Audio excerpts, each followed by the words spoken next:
नमस्कार, मेरे चैनल में आपका स्वागत है। आज आपके लिए फिर कुछ नया लेके आई हूँ और उससे पहले आपसे रिक्वेस्ट करती हूँ, जिसने मेरे चैनल को सब्सक्राइब ना किया हो वो मेरे चैनल को सब्सक्राइब कर दे। वीडियो अच्छी लगे तो लाइक भी करें, शेयर भी करें। आज आपको मैं बताऊँगी, जो मिल्क पाउडर होते हैं तो बड़ी जल्दी जम जाते हैं, पत्थर बन जाते हैं। तो उसके लिए किस तरीके से उसे रखें जो 6 महीने तक भी ख़राब ना हो, वो तरीका मैं आपको बताऊंगी।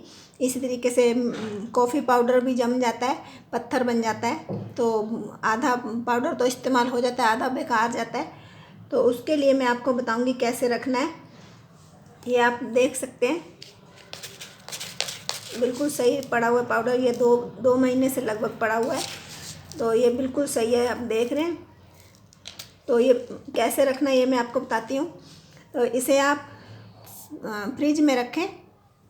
फ्रिज में ये 6 महीने तक भी पड़ा रहेगा तो बिल्कुल भी ख़राब नहीं होगा और जमेगा नहीं। इसी तरीके से आप कॉफ़ी पाउडर को भी फ्रिज में ही रखें हमेशा, तो कभी भी नहीं जमेगी ये। आप 6 महीने तक भी इसे रख सकते हैं, बिल्कुल भी जमेंगी नहीं।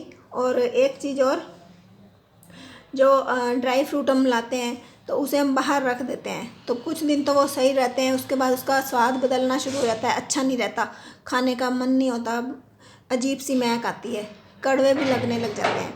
तो उसके लिए भी आपको ये सबसे ज़्यादा अखरोट जो हैं ये बड़ी जल्दी ख़राब होते हैं, तो इसको आप इसे भी फ्रिज में रखें, फ्रिज के डोर में रख दें। जैसे आप ये कॉफ़ी पाउडर और ये मिल्क पाउडर के लिए मैंने बताया है फ्रिज में रखने के लिए, तो इसी तरीके से आप ड्राई फ्रूट को भी फ्रिज में रखें तो 1 साल तक भी इनकी महक नहीं बदलेगी। तो आप इसे रख के देखें, आजमा के देखें, बहुत ही बढ़िया तरीका है ये रखने का। अगर इस तरीके से आप रखेंगे तो कोई भी ड्राई फ्रूट आपका ख़राब नहीं होगा, मिल्क पाउडर आपका ख़राब नहीं होगा, कॉफ़ी भी ख़राब नहीं होगी, चाहे आप 6 महीने तक रखें। इसी तरीके से और भी मैं आपको बताती हूँ, खासकर उन औरतों के लिए जो व्रत रखती हैं।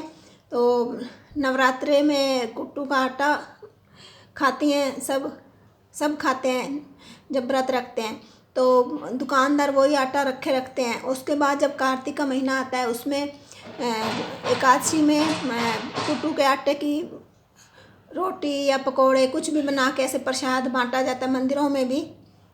तो इस बार तो सर्दी पड़ रही है, 1 महीना लेट आए नवरात्रे, तो हो सकता है आटा ख़राब ना हो, लेकिन जब अपने टाइम पे आते हैं, क्योंकि इस बार अधिक मास था, तो पुरुषोत्तम मास था, इस वजह से लेट आए हैं, तो सर्दी पड़ रही है।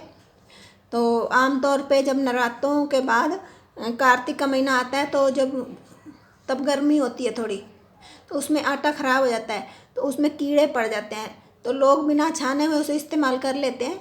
तो इसी तरीके से एक बार मंदिर में प्रसाद बन रहा था, तो वहीं से मैं भी लाई थी आटा, जहाँ से वो लाए थे मंदिर वाले। तो जब मैंने उसे छाना तो उसमें कीड़े थे, तो वही आटा बना के प्रसाद मंदिर में प्रसाद बटा, सब ने खाया। तो ऐसा प्रसाद खाने से भी पाप लगेगा, बांटने से भी पाप लगेगा, जिसमें कितने सारे कीड़े मर गए हों। तो उसके लिए आपको क्या करना चाहिए, नवरात्रों में ही कुट्टू का आटा पिसवाते हैं लोग, दुकानदार, तो तभी मिलता है ताज़ा, तो उसे आप लेके अपने फ्रिज में रख दें। तो फ्रिज में रखा हुआ आटा 6 महीने तक भी ख़राब नहीं होगा। तो उसको आप आराम से जब कार्तिक मास की एकादशी आती है तो उसमें आप इस्तेमाल कर सकते हैं बड़े आराम से, उसमें बिल्कुल भी कीड़ा नहीं लगेगा। तो ये औरतों के लिए बहुत ही ज़रूरी है। तो आप ये वीडियो दूसरों को शेयर भी करें, और शायद हर कोई इस तरफ ध्यान नहीं देता है, क्योंकि आजकल आटे बिल्कुल बारीक पिसे हुए होते हैं, तो उसे छानने की भी ज़रूरत नहीं पड़ती, तो औरतें छानती नहीं हैं कई, तो ऐसे इस्तेमाल कर लेती हैं। तो क्योंकि मेरे को आदत है, हर चीज़ मैं ध्यान से देख के इस्तेमाल करती हूँ, तो आटा छानने से मुझे उसमें कीड़े दिखाई दिए, तो उसके बाद मैंने उसे इस्तेमाल नहीं किया, और ना ही मैंने वो प्रसाद खाया मंदिर का। तो इन चीज़ों का ध्यान रखना चाहिए।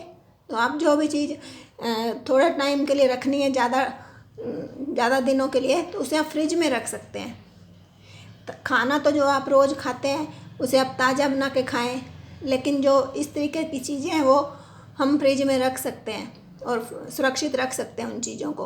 और वीडियो आपको अच्छी लगे तो लाइक करें और शेयर भी करें। राधे राधे।